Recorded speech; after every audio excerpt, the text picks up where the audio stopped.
Hey guys, back again today. I'm gonna be doing a video on Ryobi drills. I had a comment by I'll put his name down here if I can find it. I had a comment from that gentleman, and he asked me to do a review on some drills on the Ryobi drills, and kind of I guess give him an idea on which one he should go with. So I'm gonna give my opinion on a few of these drills that I got. I don't have all the Ryobi drills. I just have a couple, but it's a good variety. So. Yeah, let's get this started, and we'll see what you guys think. So everybody, I got a little different platform on this channel now. I'm actually going to be reviewing everything from a bench. I feel like it looks a little better. I feel like it's going to be a little easier to commute, talk to you guys and everything. So that's just what I'm going to be trying. So I'm going to start off with the second smallest drill that Ryobi makes. That is the HJP003. It's a 12 volt.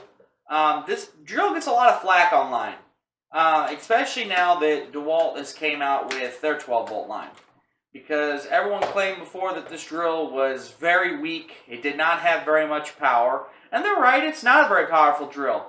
I bought this drill and I use this drill at work almost every day. And hear me out. I do not use this drill for drilling 3/4 inch holes. And metal. I do not use this drill to drill 3/4 inch holes through wood. I use this drill to do pre-tap holes in wood. But the biggest thing that I use this little light, tiny drill for is just doing screws. This thing does not have a ton of torque. And here, I don't know if you guys will be able to tell any of the difference between these, but it does not have an adjustable clutch inside of it. So it's just one speed. It does have an adjustable chuck, which is nice, but I don't ever find myself using that at all. It comes with the tip. The tip that it comes with, I'll be honest, I hate Ryobi tips. I think they're garbage. But so far, this tip has seemed to hold up pretty fine.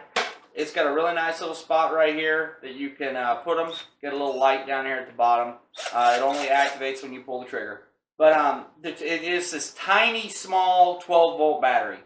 They're itty bitty. I like them though, because like I said, whenever you break out these big honky freaking batteries, it makes the drill weight go up. But I mean, it's small, it's compact. The only reason I do not have the ultra tiny one that they make is I really don't see a point to it. I really don't.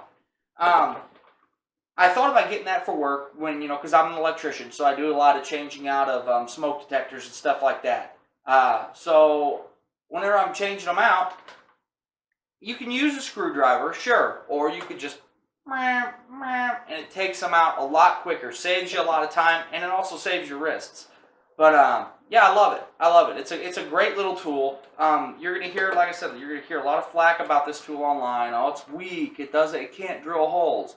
It can drill holes, just not big holes. And don't push it, because it's not designed for it. It's designed for putting in screws. A lot of what I did down here in the shop, the boards that I built on this wall, I use this drill. It's tiny. It's perfect. It's light. So, yeah, I like this drill. It definitely has my seal of approval. It's a great drill. If you guys have any questions or want to see an individual video on this, or any of these, let me know. But I'm not going to be doing any drilling today, just because, in all reality, as we all know, drills make a lot of holes. I've never had that drill burn up. And every drill on this table, I've not had a single one burn up. So in my opinion, all these drills are good. But I'm gonna continue on with what I'm saying. So here is the older, this is the older model of the drill driver / impact drill, or hammer drill. This is a P214. You can get this drill fairly inexpensive now that they have the brushless version of this tool. I don't know if any of you could tell from the camera, but I have abused this drill.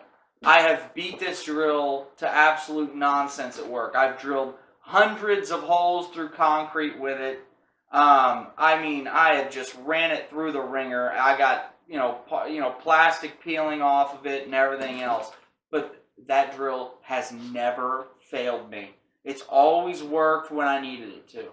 It's heavy. I mean, you can hear it's quite a bit more powerful than what I got over there, and that's on the second setting. And that's one thing. This does have an adjustable clutch. It's got a setting 1 and a setting 2. And it's got your hammer drill mode. That's kind of the purpose of this drill, is it's a multi-purpose. So it's got your hammering capabilities. So you can use it for concrete. It's just not as efficient as if you were to use an actual SDS drill or something like that. But I've used that drill so much, I swear by that drill. Even more than the brushless one, because I don't have the brushless one here on the table. So I can confirm that this drill is really, really good. Even though it's not brushless, even though it's not the new fancy technology that they use, not putting it down, I think the new stuff's probably just as good as far as drill wise. And in fact, the other drills I got sitting here on the table are brushless drills. So I definitely like the brushless stuff. It's just, from my experience, this drill is the best bang for your buck. You can go to the store, you can get this drill plus a battery, comes with a whole kit, and it's going to be half as expensive as one of these newer guys because it's older technology, but it works. So if you're just trying to get a tool collection started up and you're trying to get you some good tools, I definitely do suggest this tool. It's my favorite drill on this table, except this one only because this one saves me a lot of weight when I'm doing small things. So let's move on here. I got the brushless. This is just a standard drill driver. This is not a hammer drill like that one. This is the P250, or I'm sorry, P252. My bad. And these are all 4 amp hour batteries on the bottom if you're just curious to see the size. But so this drill right here, I don't use it as much as that one because I typically, it's one of those things. If I'm going to go to work, I might as well throw that in there because it does multi-purpose. This is just a drill driver. Overall, I'll go ahead and let you hear the sound of it. I don't know if you all can see that, but this drill is quite torquey. It's got a lot more power than that other drill. That is a fact. I would not lie to you there. I don't like the fact that they shrunk the magnet area on the bottom. I think that's kind of silly, especially since it's like the same magnet. It's just like most of it's hidden underneath the plastic. I think that's kind of stupid. I do not like these new clips that they put on. Not that the other ones came with clips. I never use these clips. Most of the time I take them off and just throw them away. This one's simply on here because it stays down here in my shop all the time, so it really doesn't affect me either way. But these clips suck. They're completely pointless. I always end up hooking them on my on my waistband or whatever, and they end up just falling. So yeah, I never use them. The battery, the light at the bottom is a temporary, so you can click the button and it stays on and stays on and stays on, and then it'll eventually go off. So unlike the momentary, like what we had with the little one right here, where it just stays on whenever you click the trigger. So that's kind of a cool feature. Most of their tools have that now, but the switches and everything are what's to become from Ryobi. They're good quality switches. They're not the greatest in the world, but I've never had a switch wear out on me, so I really can't complain. They work. You could say all you want, the internals on them are a lot cheaper than other tools. In reality, I like them. I have no problem with them. That's just like their plastic chucks. I hear that about. This one has a metal chuck, which is also kind of a benefit. I've never wore out a chuck. I've always ended up getting rid of my tool, I guess, before the time when I wear out the chuck. So I've never had that issue. I can't give you any information on if this chuck's going to be any stronger than others because I've never wore one out. But you know, it's a great drill. I like it. It's my favorite regular drill that I own, and that's because it's the only regular drill I own. In my personal opinion, if you're going to get a drill, you'd be crazy not to get a hammer drill. You'd be crazy not to, because it does multiple things and they're about the same weight. If you get this with a kit, you can typically find these online. People sell them outside of their kits, and you can get them for about $40. For a brushless tool, if you guys know Ryobi's brushless tool, it's hard to find them under $99 for any of them.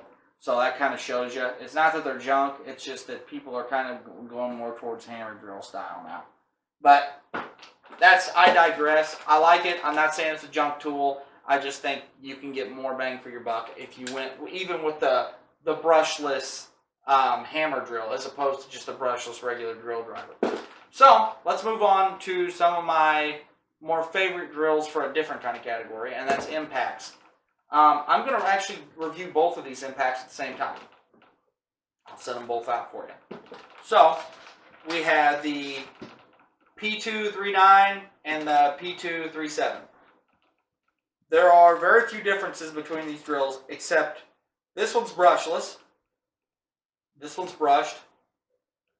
The magnets on the bottom, like I was saying, this one's a full-size magnet, and they started going to these small magnets, which I'm not a big fan of. The triggers are slightly different, but in the end of the day, they both work just fine. I really can't give you an opinion one way or the other.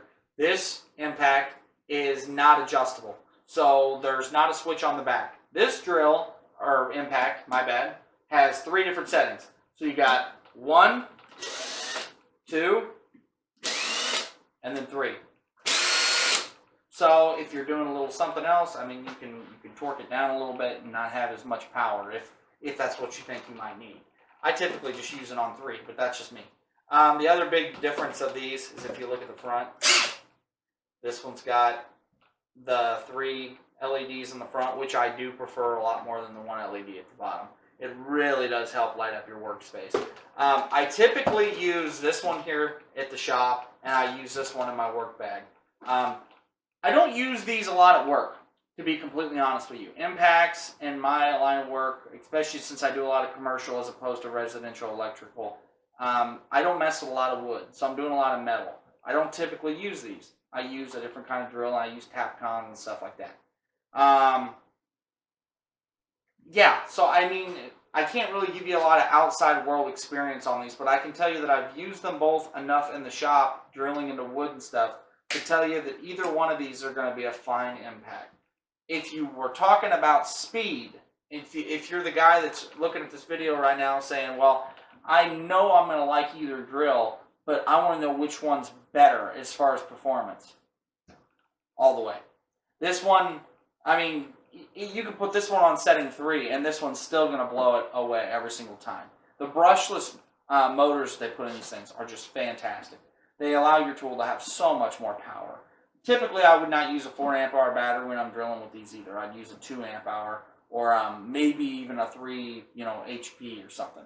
But yeah, the 4s are a little big for drills in my opinion. But still, even with a 2 amp hour on both of these, this one still blows it away every single time. And plus, it doesn't take as much battery to use the drill, so you get a little bit more life out of your batteries, which is great. Clearly, the new technology is going to work better than the old technology. Durability. I have not used this drill as much as I've used this drill. I use this impact every time I do a project. This table, I got screws in the bottom of it. I break this one out before I break this one out. If I had this one in here, I break this one out every single time. Because I typically run it on number 2 whenever I'm drilling screws. Because if not, if I'm using cheaper screws, which I do most of the time, it can damage the heads and you got to pull the screws out. You all know, it's a pain in the butt. These come with clips. I just told you, I hate these clips. These do not come. They come with a clip that screws into these. I don't like clips at all. So either one, I'm going to be honest with you, I hate. But if I had to say I liked one more than the other, it's actually the new ones. The new ones are a little better because you don't have to have screws. Why is this clip not on here? Did I take it off? No, actually, the screws came loose and it fell off. So that's why I kind of like these a little bit more. So yeah, that's my opinion on impacts. They definitely serve their place. You can actually get like concrete bits and stuff for them now and use them for concrete from what I hear. I don't do that simply because I have other tools that are designated for that. But yeah, I mean, there's a lot of jobs. I think DeWalt actually just came out with something that goes into these quick attached chucks that allows you to use drill bits in them, which is, I mean, I guess it's cool. I haven't used it yet. If I ever get a hold of one, I know this is a Ryobi channel, and maybe if Ryobi makes one, that would be even better. But that might be something I'll be checking out here pretty soon. So that is my opinion on the drills that I have. I do not have, like I said, I do not have every drill that Ryobi made. I don't. But I do have some of them, and I think it's a pretty good variety of what they have. They have the new brushless hammer drill that I want to probably get and try that one out for work. And they have some, they have like a medium drill that's, you know, it's not brushless, and it's just a regular drill driver. They got some of those too. I can get everything I ever need to drill done with these drills. Honestly, I could get everything done with these two drills right here. But if you want something light, definitely add in this drill. I mean, it does help a lot. It's a different battery system, sure, but I only own one battery for it, and whenever I'm at a job site, I never really go through that battery. So, and even if you do, you can stick it on the charger that comes with it, and it'll be charged up in 20 minutes. So it's really not that big of a deal. So yeah, I hope you guys enjoyed this video. I hope it gave you an idea on kind of if you don't own any Ryobi drills and you're looking to get one, but you didn't have an idea on where you were at. In my opinion, that's all this is, and I think that's what a lot of you guys are here for. You're here for my opinion. That's all I got for you. I hope you can find what it is you're looking for. Do I think Ryobi makes the best drills? In my opinion, I think they make the best drill overall because their price point compared to others really beats it out. So I can save money and still get the job done. That's really what it comes down to. Do you really want to buy a name, or do you want to buy something that's going to get the job done?